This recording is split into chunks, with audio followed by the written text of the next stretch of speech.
Hello my dear friends, welcome back to the class. मैं हूं अंबिका सिंह, आप सभी की अपनी अकाउंट्स एजुकेटर। आप सभी क्लास 12th अकाउंट स्टूडेंट्स का बहुत बहुत स्वागत करती हूँ आपके अपने favourite channel teach tech commerce पर। कैसे हो आप सब? उम्मीद करती हूँ आप सब बढ़िया होंगे। तो आइए आज की क्लास की शुरुआत करते हैं। क्या पढ़ना है? तो जैसा आप सबको पता है कि हम लोग अपना चैप्टर नंबर 3 पढ़ रहे हैं क्लास 12th में अकाउंटेंसी का, जिसका नाम है change in profit sharing ratio among the existing partners. Already कुछ क्लासेस हमारी हो चुकी है इस चैप्टर की। आज हम लोग एक नया टॉपिक स्टार्ट करने वाले हैं जिसका नाम है accounting of reserves, accumulated profits and losses. ठीक है, तो ये आज का हमारा टॉपिक है। बेसिकली मैं आज आपको ये पूरा कॉन्सेप्ट बताऊंगी कि ये पूरा कॉन्सेप्ट होता क्या है, इसमें कैसे क्या चीजें होती हैं, वो सारा कुछ कंप्लीट हम आज पढ़ेंगे, कॉन्सेप्ट को केवल समझेंगे और इसके बाद की क्लास में फिर मैं इसी टॉपिक के आपको एक्सरसाइज के क्वेश्चंस भी कराऊंगी। राइट, तो पहले कॉन्सेप्ट समझ लें, फिर नेक्स्ट क्लास में क्वेश्चंस भी सॉल्व करेंगे एक्सरसाइज के, यही सेम टॉपिक है। ऑलराइट, तो आइए शुरू करते हैं बेटा। देखते हैं कि ये accounting of reserves, accumulated profits and loss क्या होता है। राइट, चलिए so let's begin the session. तो बेटा देखिए क्या करना है। बेसिकली जो लिखा हुआ है पहले हम उसको रीड करते हैं। क्या लिखा है? देखो, reserves, accumulated profit and losses if any are transfer to capital और current accounts of the partners in their old profit sharing ratio on reconstitution of partnership. क्या लिखा है? देखो बेसिकली यदि हम देखें एकदम आसान सी भाषा में इसको समझेंगे, जब भी पार्टनरशिप फर्म में मैंने आपको बताया कि अगर प्रॉफिट शेयरिंग रेशो चेंज होता है, पुराने से नए रेशो की तरफ यदि पार्टनर्स आते हैं, है ना, यदि वो पुराने रेशो से न्यू रेशो की तरफ आते हैं तो उससे पहले उनको 2 मिनट के लिए रुकना होता है। 2 मिनट के लिए रुकना इन द सेंस कि तुरंत ऐसा नहीं कि पुराने रेशो से आप नया रेशो पे आ जाओगे, जल्दी से ऐसे नहीं होता है। पहले आपको कुछ चीजों की अकाउंटिंग एडजस्टमेंट्स करने होते हैं, जिनमें से एक है आपका रिजर्व। राइट, आप सब जानते हैं कि प्रॉफिट का एक छोटा सा हिस्सा जिसे हम रिजर्व कहते हैं वो हर एक फर्म में, कंपनी में होता है। प्रॉफिट का एक छोटा सा हिस्सा कंपनी या फर्म क्या करती है? अपने पास रिजर्व करके रखती है। तो बेटा ऐसे ही थोड़ी पुराने से नया रेशो हो जाएगा। आपका जो पहले से रिजर्व बना हुआ है, या जिसे हम जनरल रिजर्व भी कहते हैं, जिसमें आपने प्रॉफिट का एक छोटा सा हिस्सा बचा करके रखा है, उसका क्या करेंगे? उसका तो कुछ ना कुछ ट्रीटमेंट करना पड़ेगा। ऑन द अदर हैंड आपके पास कुछ ऐसा प्रॉफिट होगा या कुछ ऐसे लॉस होंगे जो अभी तक पार्टनर में नहीं बटे होंगे, तो उनका भी कहीं ना कुछ ट्रीटमेंट करना होगा। तो बेसिकली बात यह है कि न्यू रेशो पे मूव करने से पहले आप जितने भी कंपनी के पास या फर्म के पास जितने भी रिजर्व्स हैं, जिसमें बेसिकली आपका जनरल रिजर्व हो गया, राइट, चलो मैं यहाँ लिखती हूँ, जिसमें आपका बेसिकली क्या हो गया? General reserve. इसके अलावा आपका वर्कमैन कंपनसेशन रिजर्व होता है, एक इन्वेस्टमेंट फ्लक्चुएशन रिजर्व होता है। इन सबको हम डिटेल में अभी कवर करेंगे, ठीक है। तो इस तरीके के अगर कुछ रिजर्व्स है, रिजर्व मतलब कुल मिला के कुछ पैसा जो आपने बचा करके रखा है, ओके, तो यदि ऐसा कुछ है तो न्यू रेशो में बढ़ने से पहले उसका आपको ट्रीटमेंट करना होता है, ओके। और यदि वो पैसा पार्टनर में बांटना है, यदि बांटना है तो फिर बेटा पुराने रेशो में बांटो, नए रेशो पे अभी मत जाओ। पहले पुराने रेशो में ही उसको डिस्ट्रीब्यूट कर देते हैं, उसके बाद न्यू रेशो पे मूव करते हैं। ऑलराइट, सेम वे में अगर ऐसा कोई प्रॉफिट है जो अभी तक नहीं बटा है, या ऐसा कोई लॉस है जो अभी तक नहीं पार्टनर्स ने बियर किया है, इन दैट केस ऑल्सो आप तुरंत न्यू रेशो पे नहीं जाओगे। पहले उस पर्टिकुलर प्रॉफिट में जो अभी तक डिस्ट्रीब्यूट नहीं हुआ, या उस लॉस को जो अभी तक नहीं बटा, पहले उसे आप डिस्ट्रीब्यूट करिए और नए नहीं पुराने ही रेशो में करो। राइट, हम कहते हैं ना कि नई चीजों को शुरू करने से पहले, या फिर इस तरीके से कहूं कि यदि कोई इंसान है जो कर्जा लेता है, तो बेसिकली दिमाग में पहली बात यही आती है कि यार नए कर्जा लेने से पहले पुराना कर्जा निपटा दो, है कि नहीं। कोई भी नई चीज की शुरुआत या कोई भी नया कर्जा आप ले रहे हो, लोन आप ले रहे हो, तो आप ये सोचोगे पहले जो पुराना लोन हमारा चल रहा है उसको हम कर दें, उसको हम पहले वापस कर दें, उसके बाद नया लोन लेंगे। सेम यहाँ पर भी यही है कि यदि कुछ ऐसी चीजें पुरानी है, कोई रिजर्व है, कोई प्रॉफिट है, तो एकदम आप न्यू रेशो पे नहीं भागोगे, पहले आप उसको पुराने ही रेशो में ट्रीटमेंट करो, उसके बाद आप न्यू रेशो पे मूव करोगे। अब जैसे यहाँ लिखा है कि यदि कोई भी रिजर्व है, जैसे कि ये 3 मैंने आपको बताया, या कोई ऐसा प्रॉफिट, देखो एक्यूमुलेटेड मतलब होता है जो अभी तक डिस्ट्रीब्यूट नहीं हुआ, जो अभी तक बटा नहीं है, तो ऐसा कोई प्रॉफिट है या कोई भी ऐसा लॉस है, if any are transfer to current या capital account of the partners in their old profit sharing ratio, पुराने रेशो में ही उसे बांटना है आपको। किसे? सभी पार्टनर्स को, ठीक है, सभी को बांट दो, पुराने रेशो में बांट दो। कैपिटल अकाउंट में या करेंट अकाउंट में, ठीक है। यदि फ्लक्चुएटिंग मेथड होगी तो कैपिटल अकाउंट में, फिक्स्ड मेथड होगी तो करेंट अकाउंट में, that you know. On reconstitution of partnership कब करते हैं, जब पार्टनरशिप में रिकॉन्स्टिट्यूशन हो रहा है, दैट मीन्स पार्टनरशिप में जब चेंज हो रहा है, या तो आप पुराने से नए रेशो की तरफ आ रहे हो या जो भी किसी भी प्रकार के यदि चेंज हो रहे हैं, उस केस में आप जो भी है रिजर्व है, कोई प्रॉफिट लॉस है जो अभी तक नहीं बटा, तो उसको पहले पुराने रेशो में पार्टनर्स में बांटोगे, देन आप फिर नई चीज की शुरुआत करोगे। ऑलराइट, इज नेक्स्ट देखिए, अब इसमें जर्नल एंट्री कैसे करनी इंपॉर्टेंट है बेटा, क्वेश्चन में बहुत बार जर्नल एंट्री आती है, ठीक है।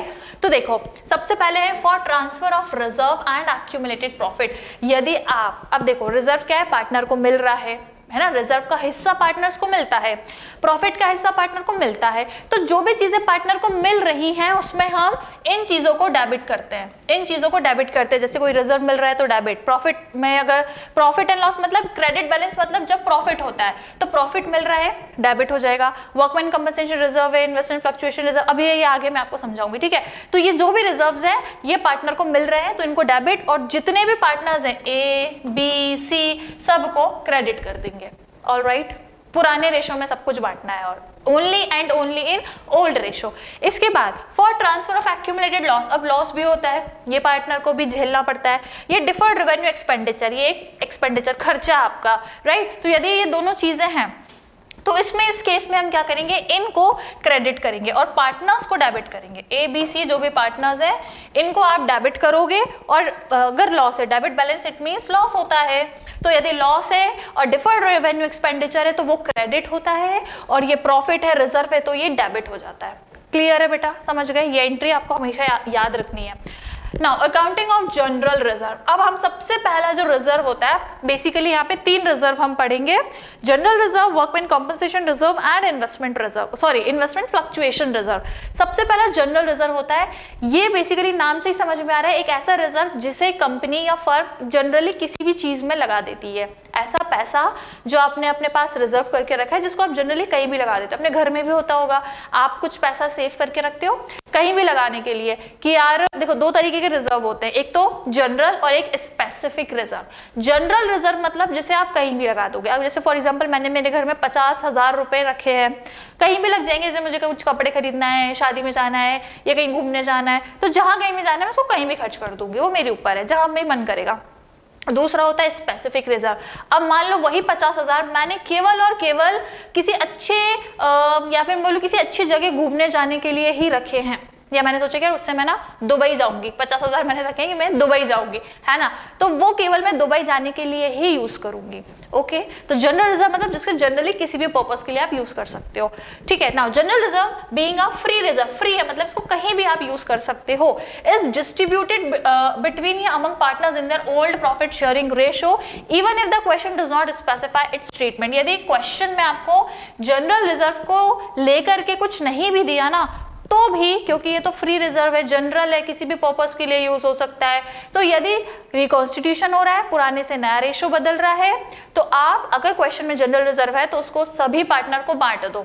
कोई भी नई चीज, नया रेशो बनाने से पहले जो भी रिजर्व है उसको पुराने रेशो में, ओल्ड रेशो में, जो पुराना रेशो है पार्टनर्स का, उस पर्टिकुलर रेशो में आप क्या करोगे, सभी पार्टनर्स में बांट दोगे ना। तो जनरल रिजर्व का समझ में आ गया, क्लियर है।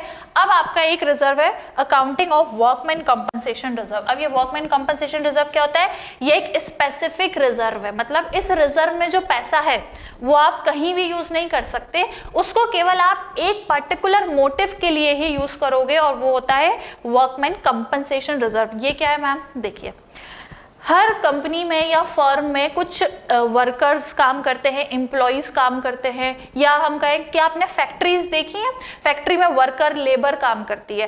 कई बार काम करते करते कई बार उनके साथ अनफॉर्चुनेटली कोई इंसिडेंट हो जाता है, कोई उनका एक्सीडेंट हो जाता है। फैक्ट्री में देखो बड़ी बड़ी मशीन्स में वर्कर काम करते करते कभी इंजरी हो गई, हाथ में लग गई, पैर में लग गई, या वो गिर गए, जो भी है फैक्ट्री में काम करते दौरान, राइट। तो यदि इस तरीके की कंपनी में, फैक्ट्री में काम करते दौरान वर्कर लेबर्स को यदि कोई इंजरी, एक्सीडेंट हो जाता है, तो खर्चा कौन करेगा, इस मतलब ट्रीटमेंट का, उस एक्सीडेंट या उस जो भी इंजरी हुई है उसका जो ट्रीटमेंट होगा उस पर्टिकुलर ट्रीटमेंट का खर्चा कौन करेगा? क्या वर्कर्स, क्या जो लोग काम कर रहे हैं वो करेंगे? नहीं, फिर इसका खर्चा कंपनी खुद ही करती है, राइट। और फिर वो जो खर्चा होता है उसको कहते हैं workman compensation reserve, right. So workman compensation reserve is a reserve set aside out of profit, ठीक है। तो जो कंपनी का जो प्रॉफिट होता है उसका एक थोड़ा सा हिस्सा रिजर्व में कंपनी रखती है as WCR, workman compensation reserve, to meet claim of worker, जिससे वो वर्कर्स के जो क्लेम है अगर कोई आते हैं या वर्कर को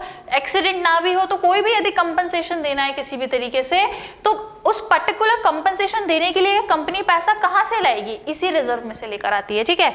workman compensation reserve in excess of workman claim is transfer to partners capital current account if in their old profit sharing ratio. अब इस लाइन को हम समझेंगे। तो पहली बात तो आपको वर्कमैन कंपनसेशन रिजर्व क्यों बनाते हैं समझ में आ गया। वर्कर्स को यदि कोई पैसा देना है, कोई क्लेम देना है, उसका एक्सीडेंट हो गया, अब उसका ट्रीटमेंट कराना है, उसके इलाज के लिए पैसा देना है, तो वो पैसा कंपनी कौन से रिजर्व में से निकालेगी? अपने वर्कमैन कंपनसेशन रिजर्व में। जो पैसा उसने रिजर्व करके रखा होगा वर्कमैन अगर कल को कोई क्लेम आ जाता है, कल को कोई पैसा देना पड़ रहा है, तो वो पैसा यहाँ से रिजर्व में से देगी, ठीक है। अब यहाँ पे जो लाइन लिखी है उसको समझ लो। यदि कंपनसेशन रिजर्व आपने बनाया है WCR, अब मैं आपको एग्जांपल देती हूँ बेटा। देखो, मैंने कहा कि एक कंपनी है जिसने अपने वर्कमैन कंपनसेशन रिजर्व में 50,000 रुपए रखे हैं। 50,000 रुपए किस नाम से रखे हैं? कि यदि कभी वर्कमैन को कंपनसेशन देना पड़ जाए तो यहाँ से दे देंगे। अब यहाँ लिखा है कि यदि वो रिजर्व आपका ज्यादा आ गया क्लेम से, अब मान लो हमारे वही कंपनी में जहाँ पे ये रिजर्व रखा हुआ है उसमें किसी वर्कर का एक्सीडेंट हो गया, अब उसका ट्रीटमेंट कराना है। अब उसके ट्रीटमेंट का बेटा जो खर्चा बन रहा है, ठीक है, अब उसके ट्रीटमेंट का जो खर्चा बन रहा है वो बन रहा है मान लो 30,000 बन रहा है, ठीक है। कंपनी क्या करेगी? इस रिजर्व में से 30,000 आया, इसको बोलेंगे क्लेम, ठीक है। वर्कमैन कंपनसेशन क्लेम है ये, कि क्लेम इतना आया है, तो कंपनी अब इस 50 में से 30 दे देगी। बचे कितने बेटा? 20,000 तो अभी भी बचे रिजर्व में। तो अब क्योंकि रेशो बदल रहा है, अगर नहीं बदलता तो 30,000 रख के रखते रिजर्व में, सॉरी 20,000, अगर ये क्लेम नहीं आता तो 20,000 हम रिजर्व में रखते, लेकिन अब क्योंकि रेशो बदल रहा है, ओल्ड से न्यू रेशो में आ रहे हैं हम, राइट। तो इस कंडीशन में अब ये जो एक्सेस रिजर्व है, एक्सेस रिजर्व क्लेम देने के बाद भी जो एक्स्ट्रा बच गया है उसको हम क्या करेंगे? पार्टनर्स में, सभी पार्टनर में पुराने रेशो में बांट दो। ABC यदि 3 पार्टनर है तो तीनों को जो भी इनका पुराना रेशो है उसमें जो ये 20,000 रिजर्व में जो एक्स्ट्रा बच गया क्लेम देने के बाद, वो हम सभी पार्टनर में पुराने रेशो में बांट देते हैं। समझ में आ गया, राइट। अब आगे देखते हैं। सबसे पहला पॉइंट देख लो, क्या कहता है? When claim against workman compensation reserve does not exist। अब देखो, जरूरी थोड़ी है कि यार हर साल एक्सीडेंट होंगे, हर साल कुछ ना कुछ क्लेम आएगा, ये जरूरी तो नहीं है।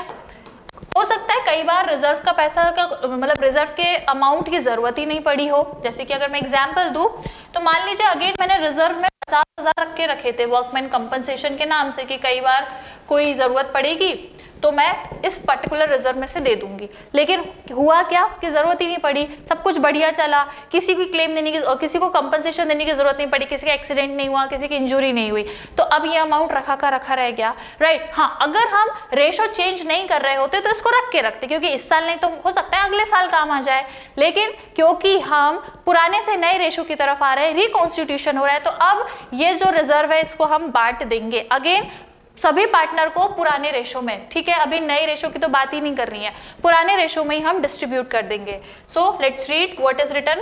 इन this situation amount of workman compensation reserve is transfer to partners capital account या current account in their old profit sharing ratio being in nature of free reserve, क्योंकि अब इनके लिए फ्री रिजर्व हो गया, जरूरत नहीं पड़ी तो फ्री रिजर्व हो गया, तो अब इसको हम बांट देंगे। क्लियर है सबको? अब इसकी एंट्री क्या करेंगे? क्योंकि रिजर्व है, पार्टनर्स को मिल रहा है, तो वो डेबिट होगा और सभी पार्टनर के अकाउंट्स को क्रेडिट कर देंगे। This is going to be the entry. Clear है सभी को, राइट। चलिए, अच्छा, इससे पहले मैंने अभी एक मिनट हाँ जनरल रिजर्व बताया था, तो बेटा देखो जनरल रिजर्व में 2 केसेस होते हैं। या तो क्वेश्चन में दिया रहेगा कि वो कंपनी है, जो फर्म है, वो अपने जनरल रिजर्व का कुछ अमाउंट वर्कमैन कंपनसेशन रिजर्व में ट्रांसफर करना चाहती है। कई बार ऐसा होता है कि कंपनी क्या करती है, उसका जो जनरल रिजर्व, क्योंकि वो तो जनरली किसी भी पर्पस के लिए आप यूज कर सकते हो, तो कंपनी क्या बोलती है कि 50% जनरल रिजर्व का अमाउंट WCR रिजर्व में ट्रांसफर कर दो, ऐसा भी होता है। तो यदि क्वेश्चन में ऐसा दिया है, मान लो यदि 100 रुपए का जनरल रिजर्व है ना, सिर्फ 100 रुपए है उसमें जनरल रिजर्व में, और ऐसा दिया है कि उसका 50% डब्ल्यू वर्कमैन कंपनसेशन रिजर्व में ट्रांसफर करना है, तो क्या करोगे? 50, देखो 100 का आधा मतलब 50, तो 50 आप यहाँ ट्रांसफर कर दो, स्टिल जो 50 बचेंगे वो पार्टनर्स में डिस्ट्रीब्यूट हो जाएंगे, राइट। और यदि वर्कमैन कंपनसेशन को कहीं कुछ ट्रांसफर नहीं करना, तो पूरा का पूरा जो 100 रुपए है वो पार्टनर्स में डिस्ट्रीब्यूट हो जाएगा। अलग अलग कंडीशंस आती हैं, हम क्वेश्चंस भी करेंगे तो सारी चीजों को आपको पता लग जाएगा। तो अपन ने ये पढ़ लिया, ये हो गई पहली सिचुएशन कि यदि क्लेम ही नहीं आया, कोई जरूरत नहीं पड़ी तो। अब दूसरी कंडीशन देखो, दूसरी कंडीशन है when claim for workman compensation exist. अब भाई क्लेम आ जाएगा, अगर क्लेम आता है तो अगेन इसमें बहुत सारी कंडीशंस है। पहली कंडीशन है व्हेन वर्कमैन कंपनसेशन क्लेम जो आया है वो बराबर है हमारे रिजर्व में जो पैसा रखा है उसके बराबर है। ऐसा बहुत कम होता है बट हो गया। यदि मान के चलो मैंने कहा कि मेरे वर्कमैन कंपनसेशन जो रिजर्व है, मैंने कहा उसने मेरा 50,000 रखा है, और अपन बोलते हैं ना कि कौन से क्या बोलते हैं उसको, कोइंसिडेंटली ऐसा हो गया कि मेरे वर्कमैन कंपनसेशन में जो क्लेम है वो भी उतना ही आया है, बराबर है, बिल्कुल बराबर आया है, तो फिर कोई दिक्कत ही नहीं है, कोई दिक्कत नहीं है। अब इस केस में क्या करेंगे हम, in such a case total amount of WCR जो रिजर्व में पैसा है उसको पूरा का पूरा ट्रांसफर कर दो क्लेम में, ठीक है। अब तो पूरा ही देना पड़ेगा भैया। मान लो मैंने रिजर्व में 50,000 रखे थे, एक वर्कर का एक्सीडेंट हो गया और उसके ट्रीटमेंट में भी केवल 50,000 ही लग रहा है, तो मैं उसको कंपनसेशन पूरा दे दूंगी, तो पूरा रिजर्व का पैसा क्लेम में ही चला जाएगा। अब क्या कुछ बच रहा है पार्टनर में बंटने के लिए? कुछ नहीं बच रहा तो कुछ नहीं देंगे पार्टनर को, जरूरी थोड़ी है, नहीं बचा तो नहीं देंगे, ठीक है। तो अब जो पूरा रिजर्व था वो पूरा कहाँ चला जाएगा? वर्कमैन कंपनसेशन क्लेम में चला जाएगा, ये आपकी एंट्री हो जाएगी। क्लियर है? कोई डाउट? आगे बढ़े, आ जाओ। सेकेंड देखो, अब जब वर्कमैन कंपनसेशन का जो क्लेम है वो कम है, क्लेम कम है than the amount of workman compensation reserve, reserve में जितना पैसा था क्लेम उससे कम आया है ना। मैंने कहा कि वर्कमैन कंपनसेशन रिजर्व में मैंने अगेन वही 50,000 रख के रखे थे, और वर्कमैन कंपनसेशन का जो क्लेम आया है दैट विल बी ओनली 30,000, ये condition. Now the amount up to the claim amount is transferred to workman compensation claim. अब जितना क्लेम आया है उतना तो आप क्लेम में दे दोगे, ठीक है। वर्कमैन कंपनसेशन रिजर्व में से उठा के जितना अमाउंट क्लेम का है वो क्लेम में दे दो। मैंने कहा 50 में से 30 का क्लेम है तो 30 तो मैं दे दूंगी। अब balance amount is transfer to the credit of partner capital current account. जो बैलेंस बचेगा, कितना बचेगा? 20,000 बचेगा, उस 20,000 को पार्टनर्स में बांटेंगे इन ओल्ड प्रॉफिट रेशो, ठीक है, ओल्ड प्रॉफिट शेयरिंग रेशो में बांट देंगे। It being free reserve to the extent of balance amount, ये एक तरीके से उनके लिए फ्री रिजर्व हो जाएगा। तो अब इसकी एंट्री ध्यान से सुनना।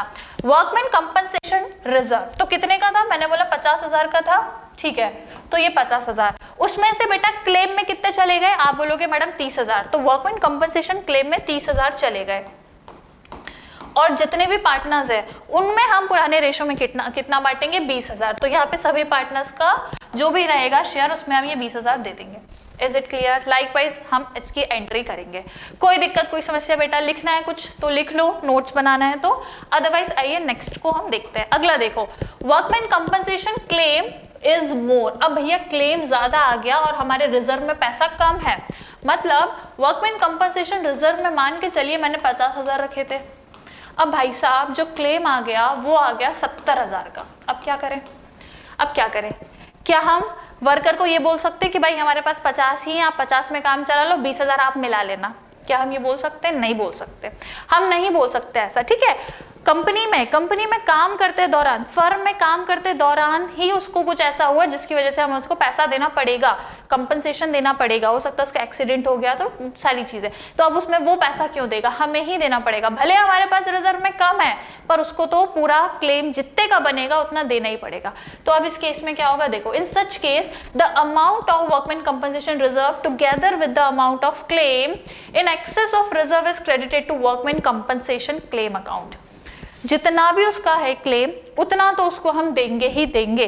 The amount in excess of reserve is debited to revaluation account because it is a loss to be borne by the partner. अब देखो, जाहिर सी बात है कि रिजर्व में 50 तो है हमारे पास, तो ये 70,000 के जो क्लेम है इसमें से हम रिजर्व का 50 तो उठा के दे ही देंगे, तो अब हमारे रिजर्व में 0 बैलेंस हो जाएगा।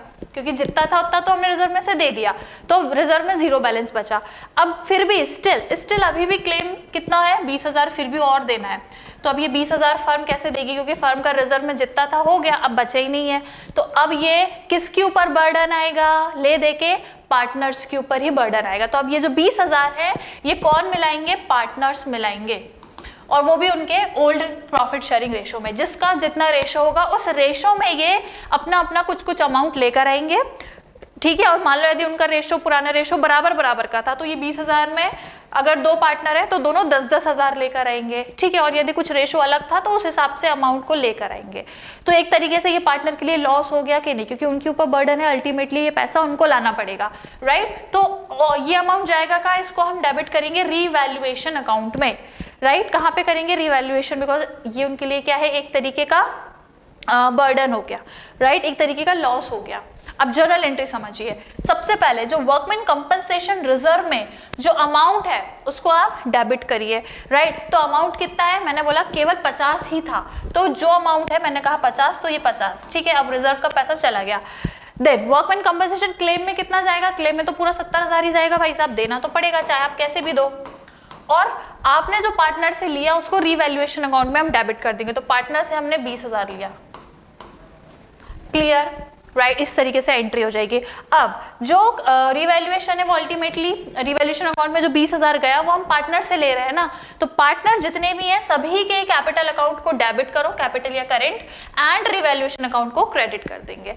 इज इट क्लियर, समझ में आ गया। चलो आगे बढ़े, आगे आइए। अब हम इन्वेस्टमेंट फ्लक्चुएशन रिजर्व को समझते हैं। वर्कमैन 2 रिजर्व कर लिए, जनरल रिजर्व हो गया, वर्कमैन कंपनसेशन रिजर्व हो गया। अब आइए बेटा इन्वेस्टमेंट फ्लक्चुएशन रिजर्व में क्या होता है ये, what do you mean by. सबसे पहले तो मीनिंग समझो कि ये इन्वेस्टमेंट फ्लक्चुएशन रिजर्व होता क्या है। सो देखिए, इन्वेस्टमेंट हर कंपनी करती है, हर कंपनी कहीं ना कहीं पैसा लगाती है। इन्वेस्टमेंट करना मतलब पैसा लगाना लॉन्ग टर्म में, लंबे टाइम के लिए, शॉर्ट टाइम के लिए, जैसे भी आपको पैसा लगाना है। मान के चलिए बेटा एक कंपनी है, उसने इन्वेस्टमेंट करा था आज से या आप कहो कि आज, मान लो आज की इसी साल कंपनी ने मान लो 1 लाख रुपए का इन्वेस्टमेंट करा। क्या बोला मैंने, कंपनी ने 1 लाख रुपए का इन्वेस्टमेंट करा, राइट। अब देखो इन्वेस्टमेंट जो हम करते हैं वो रिस्की होते हैं। कई बार इन्वेस्टमेंट का जो अमाउंट होता है या इन्वेस्टमेंट में जो रिटर्न मिलता है वो हाई हो जाता है, या जो इन्वेस्टमेंट हमने करा उसकी जो वैल्यू है हो सकता है वो बढ़ जाए। मान लो मैंने ये जो कंपनी है उसने इस साल इन्वेस्टमेंट करा है 10 साल के लिए, 10 साल के लिए कंपनी ने पैसा लगा दिया। अब 2 केसेस है, या तो 10 साल में उसकी वैल्यू बढ़ जाएगी या 10 साल में उसकी वैल्यू कम भी हो सकती है। तो it is a risky investment. Fluctuation मतलब यही होता है ना कि ऊपर नीचे हो सकती है चीजें। मैंने जो 1 लाख रुपए का 10 साल के लिए इन्वेस्ट कर दिया, मैंने 1 लाख रुपए, हो सकता है वो बढ़ जाए या कम हो जाए, उनकी वैल्यू बढ़ सकती है या कम भी हो सकती है। तो इसको हम बोलते हैं फ्लक्चुएट होना, राइट। अब मुझे तो पता नहीं है क्या होगा, लेकिन फिर भी मैं हमेशा सेफ्टी के साइड चलूंगी कि यार कहीं ना कहीं यदि मेरे इन्वेस्टमेंट की वैल्यू यदि कम हो गई तो मुझे तो लॉस हो जाएगा। तो कहीं ना कहीं मैं अभी से ही पैसा रिजर्व में रख के रखूंगी ताकि मुझे आगे जाके ये लॉस ना हो। अभी से ही उसके लिए पैसा मैं रिजर्व में रखूंगी। तो मैंने सोचा चलो मैं जो है पर्टिकुलर एक अमाउंट रखती हूँ अपने रिजर्व में, ठीक है। तो मैंने एक अमाउंट रख लिया। अब जैसे कि फॉर एग्जाम्पल अगर हम देखें 10 साल बाद, तो ये पॉसिबल है 10 साल बाद इस 1 लाख की कीमत 2 लाख हो जाए, इस 1 लाख का जो इन्वेस्टमेंट है वो 2 लाख का हो जाए। या ये भी हो सकता है कि ये 1 लाख का इन्वेस्टमेंट इतने का इतना ही रहे, 10 साल बाद भी 1 लाख की कीमत रहे। या ऐसा भी हो सकता है 1 लाख की इन्वेस्टमेंट की कीमत 50,000 हो जाए, ठीक है। तो कीमत बढ़ भी सकती है, 2 लाख हो सकती है, कीमत घट के 50,000 भी हो सकती है, या कीमत वहीं की वहीं भी रह सकती है। Anything can be possible. अब मैंने इस चीज के लिए एक रिजर्व बना के रखा है कि एटलीस्ट मैं अपने पास 50,000 का रिजर्व रखती हूँ। 50,000 का रिजर्व रखना मतलब 50,000 में सेव करके रखती हूँ अपने पास, 50,000 सेव करके रखूँ। कल को अगर इन्वेस्टमेंट की वैल्यू में कुछ इंक्रीज एंड डिक्रीज होता है तो मैं एटलीस्ट उस रिजर्व के अमाउंट से अपने आप को बचा लूंगी, ठीक है। तो मैंने 50,000 का रिजर्व बना लिया, और वो सिर्फ इन्वेस्टमेंट में यदि फ्लक्चुएशन हो रहा है तो उसके रिस्क से बचने के लिए मैंने ये रिजर्व बनाया है, राइट। समझ गए, ये होता है इन्वेस्टमेंट फ्लक्चुएशन रिजर्व। अब आगे अपन पढ़े, investment fluctuation reserve is a reserve set aside, जिसको अलग रख देते हैं हम अपने प्रॉफिट में से, to meet fall in value of investment below the book value. अब ये बुक वैल्यू क्या होती है बेटा? बुक वैल्यू मतलब जिस कॉस्ट पर मैंने वो इन्वेस्टमेंट करा था, जितनी कीमत पर मैंने इन्वेस्टमेंट करा था, मैंने कितने पर इन्वेस्टमेंट करा था? 1 लाख पर। 1 लाख पर, तो ये मेरी बुक वैल्यू है। आज से 10 साल बाद इसकी क्या कीमत होगी? वो मार्केट वैल्यू कहलाएगी, ठीक है। लेकिन मैंने तो 1 लाख लगाए ना, तो वो बुक वैल्यू है। हो सकता है 50,000 की वैल्यू हो जाए, कम हो जाए, हो सकता है 2 लाख हो जाए, 3 लाख हो जाए बढ़ करके, तो वो जो मार्केट में वैल्यू रहेगी वो मेरी मार्केट वैल्यू कहलाएगी। मेरे इन्वेस्टमेंट की वो मार्केट वैल्यू है, वो कम ज्यादा कुछ भी हो सकती है, परंतु मैंने तो 1 लाख लगाए, तो वो 1 लाख क्या होगी? कॉस्ट कहलाती है, या उसको आप बुक वैल्यू कह सकते हो, ठीक है। तो यदि मेरी ये जो बुक वैल्यू है इन्वेस्टमेंट की, यदि इससे कम हो गया मेरा मतलब इससे यदि मार्केट वैल्यू कम हो गई है ना, मैंने जो बुक वैल्यू मेरे इन्वेस्टमेंट की है उससे यदि मार्केट में वैल्यू उससे कम हो गई, तो मेरे को क्या है? एक तरीके का लॉस है, ठीक है। फॉल हो गई, वैल्यू कम हो गई मेरे इन्वेस्टमेंट की बुक वैल्यू से। तो इस पर्टिकुलर चीज से बचने के लिए मैं ये पर्टिकुलर रिजर्व बनाती हूँ। उसके बाद लिखा है investment fluctuation reserve in excess of the fall in value of investment is transfer to partners capital या current account in their old profit sharing ratio.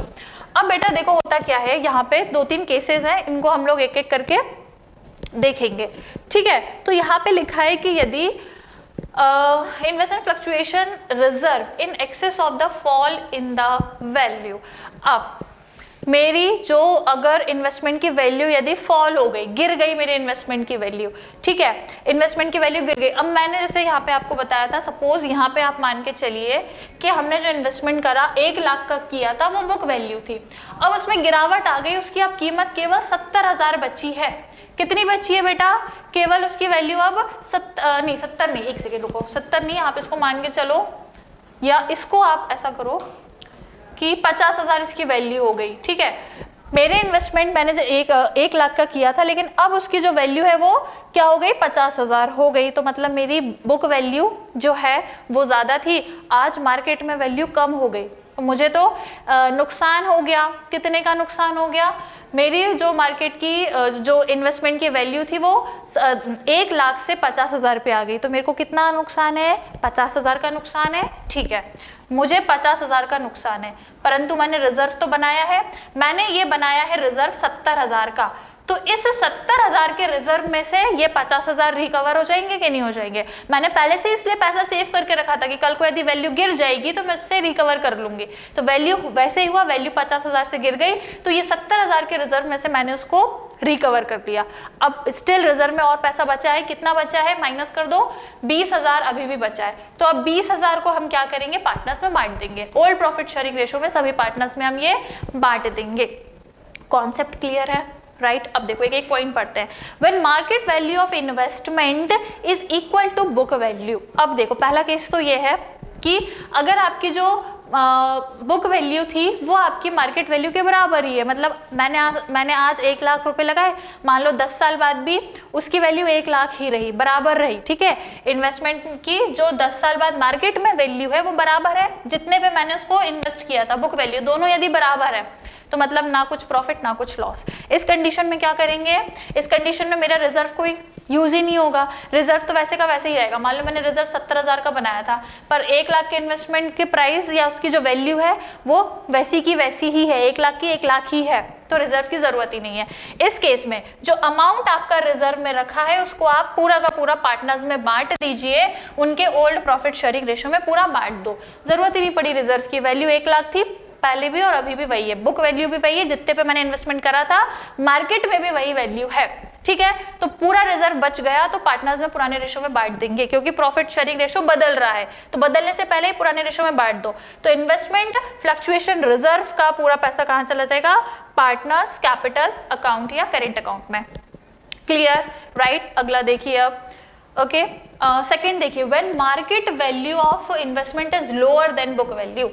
अब मार्केट की वैल्यू कम हो गई है बुक की वैल्यू से। मैंने कहा मैंने इन्वेस्टमेंट किया था 1 लाख रुपए में, 1 लाख रुपए का किया था। आज मैं उसकी यदि मार्केट में कीमत देख रही हूँ तो ये है बुक वैल्यू, ठीक है, ये है बुक वैल्यू, लेकिन आज मार्केट में वैल्यू देख रही हूँ तो वो बची केवल 50,000 है, तो ये तो मेरे लिए नुकसान हो गया। लेकिन मैंने रिजर्व बना के रखा था 70,000 का, 70,000 का मैंने रिजर्व रखा था, समझ गए। मैंने 1 लाख का इन्वेस्टमेंट करा था, बुक वैल्यू, मार्केट में आज उसकी वैल्यू केवल 50 बची है, लेकिन मैंने रिजर्व रखा है 70,000 का। Now fall in the value of investment is less than, अब यहाँ पे क्या बोला है, fall in the value of investment is less than investment fluctuation reserve. तो जो वैल्यू मेरी गिरी है वो कम है और रिजर्व में जो पैसा है वो ज्यादा है। तो बिल्कुल यहाँ पर ऐसे ही है, यहाँ पे बिल्कुल ऐसे ही है कि वैल्यू जो गिरी है वो कम है ना, 50,000 कम है और रिजर्व में पैसा ज्यादा है ना। वैल्यू कितनी गिरी, वैल्यू कितनी गिरी, केवल 50,000 ही तो गिरी थी। या फिर आप इसको इस तरीके से समझो कि जो वैल्यू हमारी डिक्रीज हुई है, 1 लाख बुक वैल्यू थी मार्केट में आज, तो वैल्यू डिक्रीज ऑफ, एक सेकेंड वेट,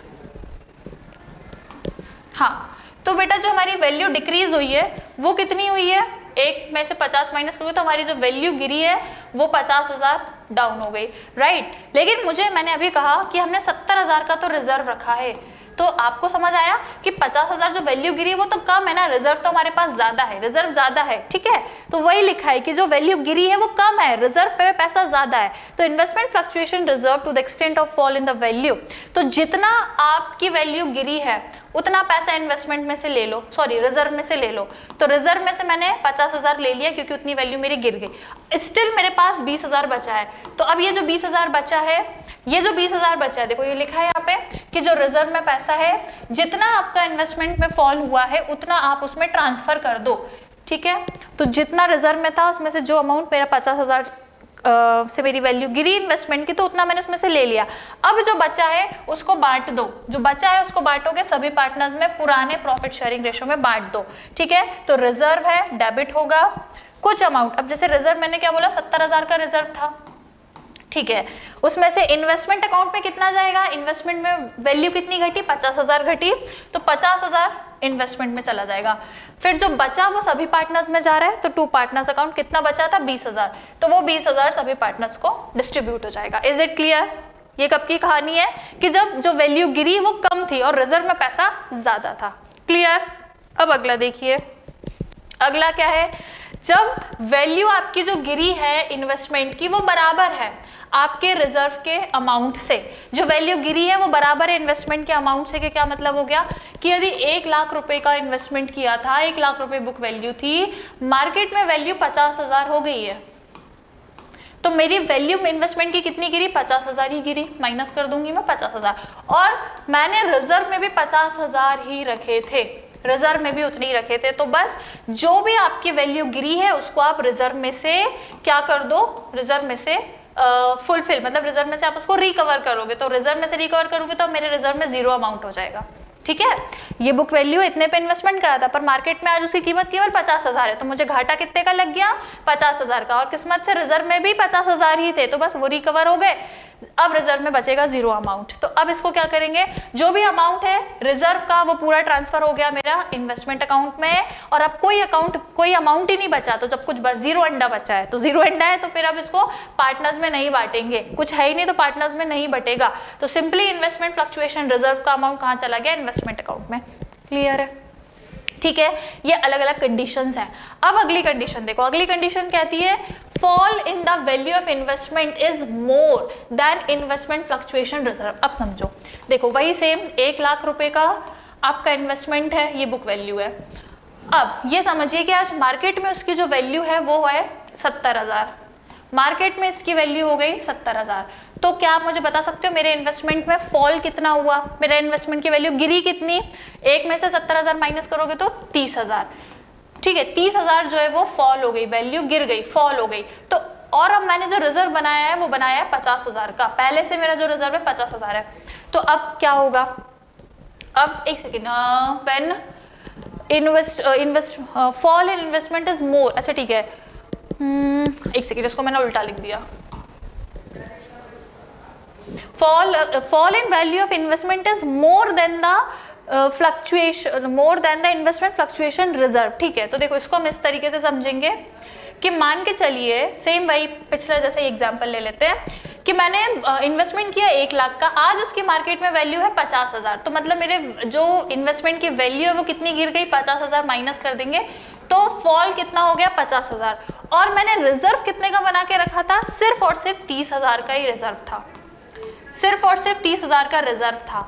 मतलब समझ रहे हो कि जो वैल्यू मेरी गिरी है इन्वेस्टमेंट की वो 50,000 गिर गई, लेकिन मैंने रिजर्व में केवल 30,000 रखा है। तो अब क्या करूं मैं, रिजर्व का जो 30,000 है वो तो पूरा का पूरा चला जाएगा, बट स्टिल 20,000 और चाहिए कि नहीं चाहिए, है ना।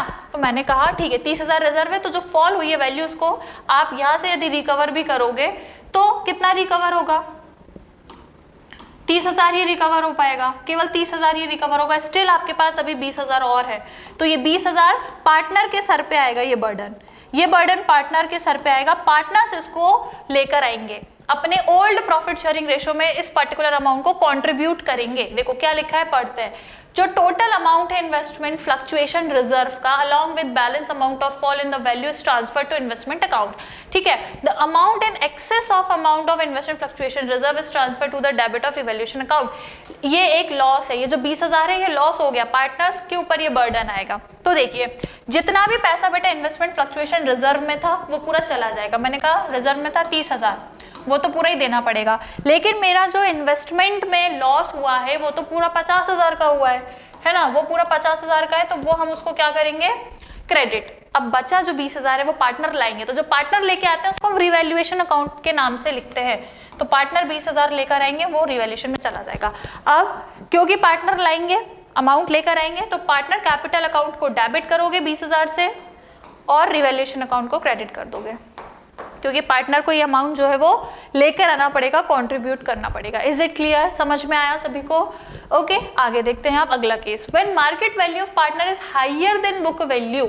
ठीक है, अब देखो ये सबसे अच्छी पॉजिटिव बात है ये कि आपकी मार्केट की वैल्यू ज्यादा है आपकी बुक वैल्यू से। मतलब मैंने 1 लाख रुपए इन्वेस्ट करे थे, ये बुक वैल्यू थी, और आज उसकी मार्केट में वैल्यू 2 लाख है। समझ रहे हो आप?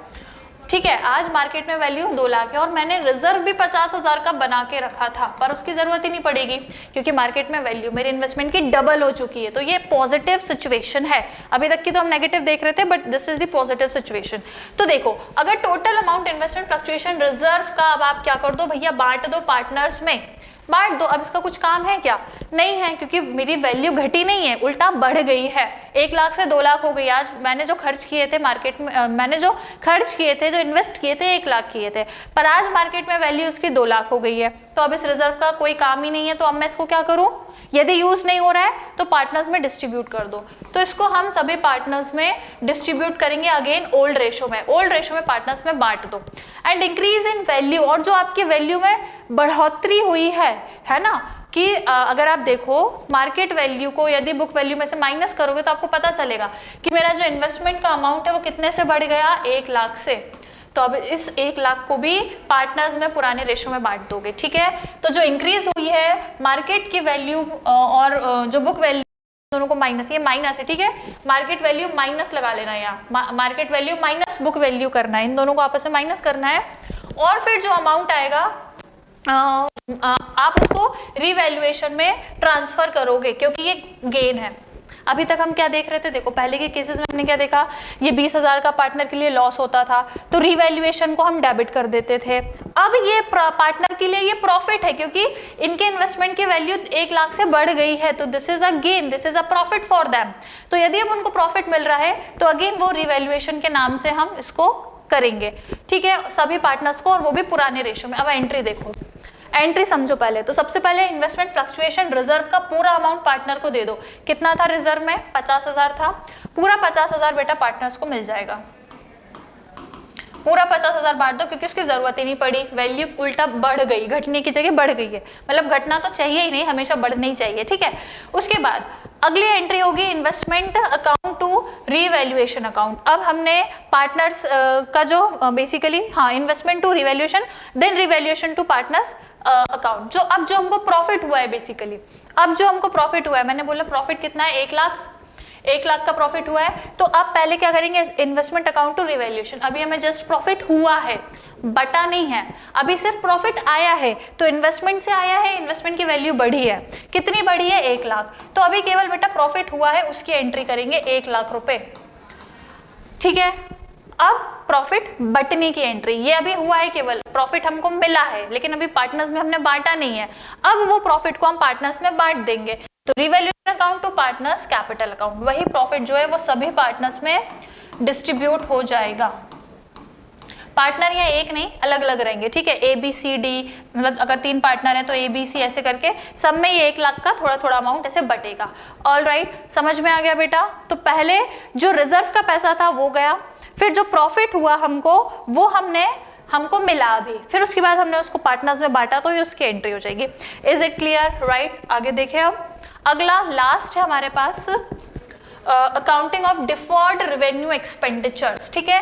डिफर्ड रेवेन्यू एक्सपेंडिचर एक तरीके से ऐसे एक्सपेंडिचर होते हैं जो आपके अलग अलग ईयर्स में डिस्ट्रीब्यूट हो जाते हैं। एक बार मतलब ऐसा खर्चा जो आपका बहुत बड़े अमाउंट का है, मैंने बोला कि 5 लाख का कोई खर्चा है, ठीक है, एक छोटा सा एग्जांपल दे रही हूँ, यदि 5 लाख का कोई खर्चा है तो मैं इसको 3-4 साल में यदि डिवाइड कर रही हूँ कि ये खर्चा 1 साल का नहीं, क्योंकि ये खर्चा जो मैंने करा है इस पे मुझे जो बेनिफिट मिल रहा है वो मुझे 5 सालों के लिए मिल रहा है ना। ये जो 5 लाख का मैंने खर्चा किया इसका फायदा मुझे आने वाले 5 सालों के लिए मिलेगा, तो फिर मैं इस खर्चे को इसी साल क्यों पे करूं? इससे अच्छा है कि मैं इस खर्चे को 5 अलग अलग साल में थोड़ा थोड़ा पे करूंगी, तो 5 सालों में करूंगी, मतलब 1-1 लाख यदि मैं हर साल करूंगी तो 5 साल तक मेरा ये खर्चा भी पूरा हो जाएगा और 5 साल के लिए मुझे बेनिफिट तो मिल ही रहा है ना। अब आप खुद ही सोचिए, यदि 5 लाख का खर्चा करने के लिए आपको 5 साल तक बेनिफिट मिलेगा तो आप चाहोगे ना कि उस खर्चे को हम थोड़ा थोड़ा, जैसे कि फॉर एग्जांपल अगर आप कोई 5 साल का कोर्स करते हो तो उस 5 साल के कोर्स की फीस पूरी पहली साल में पूरी दे देते हो क्या? नहीं, आप अलग अलग साल में थोड़ी थोड़ी फीस करके देते हो और पूरी 5 साल में आप फीस भी दे देते हो और पूरे 5 साल में आपको कोर्स भी मिल जाता है, पूरा कोर्स भी आप ले लेते हो। सेम ऐसे है डिफर्ड रेवेन्यू एक्सपेंडिचर्स भी होते हैं, एक ऐसे खर्चे जो लंबे टाइम के लिए बेनिफिट दे रहे हैं, है ना, 1 साल के लिए नहीं दे रहे। आमतौर पे देखें तो अगर हम 1 साल, अगर ये 5 लाख मुझे केवल 1 साल के लिए बेनिफिट देते तो मैं उनको केवल 1 साल में पूरा पे कर देती। अगर आप कोई ऐसा कोर्स ले रहे हो जिसमें केवल 1 साल ही पढ़ाया जाएगा तो आपको वो 1 साल ही पूरा 5 लाख देना पड़ेगा। तब आप नहीं बोल सकते भैया 1 साल पढ़ा दो हम 5 साल तक पैसा देते रहेंगे, बोलेंगे नहीं भाई 1 साल का कोर्स है इसी साल पैसा देना पड़ेगा, ठीक है। लेकिन यदि कोई ऐसा खर्चा है जिसका बेनिफिट आपको 1 साल नहीं बल्कि 5 साल के लिए, एक एग्जांपल दे रही हूँ, जरूरी नहीं 5, हमेशा 1 से ज्यादा के लिए बेनिफिट, मतलब 3 साल 5 साल 7 साल इस तरीके से, मतलब लंबे टाइम के लिए आपको मिल रहा है उसका बेनिफिट, तो फिर वो खर्चा भी आप उतने पूरे ईयर्स में थोड़ा थोड़ा डिवाइड कर देते हो कि जब तक फायदा मिलेगा तब तक हम थोड़ा थोड़ा खर्चा इसका पे करते रहेंगे। इसको बोलते हैं डिफर्ड रेवेन्यू एक्सपेंडिचर। तो यदि ऐसा कोई खर्चा है आपका, ठीक है, is revenue expenditure but return of in the number of years in which it is expected to benefit the firm, हालांकि ये होता रेवेन्यू एक्सपेंडिचर ही है ना, 1 साल के अंदर अंदर वाला ही खर्चा है आपका ये, लेकिन हम इसको अलग अलग आने वाले सालों में जब तक इसका हमको बेनिफिट मिलेगा तब तक के लिए हम इसको स्प्लिट कर देते हैं कि हम पूरा खर्चा 1 साल में नहीं बल्कि 5 सालों में देंगे, 1-1 लाख करके 5 साल तक हम देंगे, राइट। तो हमने क्या कर दिया, इसको आने वाले ईयर्स में स्प्लिट कर दिया। It is transfer to the debit of partners capital current account in their old profit sharing ratio. तो ये खर्चा होता है इसलिए हम इसको पार्टनर्स में, सभी पार्टनर्स को ये बियर करना पड़ता है इनके ओल्ड प्रॉफिट शेयरिंग रेशो में। तो क्योंकि खर्चा है तो क्रेडिट में जाएगा और इसी के साथ यदि लॉस होता है कुछ तो वो लॉस भी आपका यहाँ पे जाता है, ठीक है। इसको डिफर्ड रेवेन्यू एक्सपेंडिचर बोल सकते हो। एडवर्टाइजमेंट सस्पेंस अकाउंट के नाम से भी आ सकता है, सॉरी एडवर्टाइजमेंट सस्पेंस आपका के नाम से भी आता है ये, ठीक है। मैं यहाँ लिख देती हूँ एडवर्टाइजमेंट सस्पेंस अकाउंट, इसके नाम से भी यदि है तो वो सेम यही बात है। तो ऐसे यदि कोई खर्चे है, डिफर्ड रेवेन्यू एक्सपेंडिचर है, एडवर्टाइजमेंट सस्पेंस अकाउंट है या कोई लॉस है तो वो सब क्रेडिट होंगे और सभी पार्टनर्स को आप डेबिट कर दोगे। जितने का भी खर्चा है वो खर्चा यहाँ मान लो पूरा 1 लाख का है तो 1 लाख हो जाएगा और 3 पार्टनर है तो तीनों में थोड़ा थोड़ा बटेगा, ओल्ड रेशो में बटेगा और उन सबको डेबिट करेंगे हम पार्टनर्स को। Is it clear to everyone? समझ में आ गया? ये पूरी कहानी है बेटा रिजर्व्स की और ये आपका कोई भी एक्यूमुलेटेड प्रॉफिट या लॉस है या इस तरीके की कोई एक्सपेंडिचर्स है तो उसमें आप इस तरीके से ट्रीटमेंट करते हैं। अगेन इसकी journal entry is very important, question में बार बार आती है, आप टेंशन मत लेना। मैं अगली क्लास आपकी लूंगी जिसमें इसी टॉपिक से रिलेटेड मैं आपको ढेर सारे सवाल कराऊंगी, सारे डाउट्स आपके और अच्छे से क्लियर हो जाएंगे।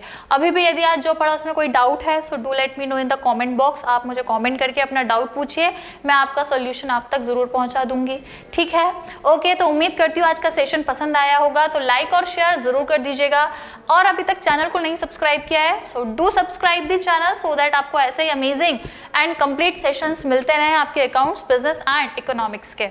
ओके, तो आज की क्लास में हम लोगों ने क्या देखा बेटा कि किस तरीके से रिजर्व्स की अकाउंटिंग करना है, general reserve, workman compensation reserve और इन्वेस्टमेंट फ्लक्चुएशन रिजर्व, या फिर कोई अनडिस्ट्रीब्यूटेड प्रॉफिट या लॉस का कैसे ट्रीटमेंट करना है, या फिर कोई आपका डिफर्ड रेवेन्यू एक्सपेंडिचर है तो उसका कैसे ट्रीटमेंट करना है, that all we have discuss. तो उम्मीद करती हूँ आपको चीजें क्लियर हो गई होंगी, सेशन पसंद आया होगा।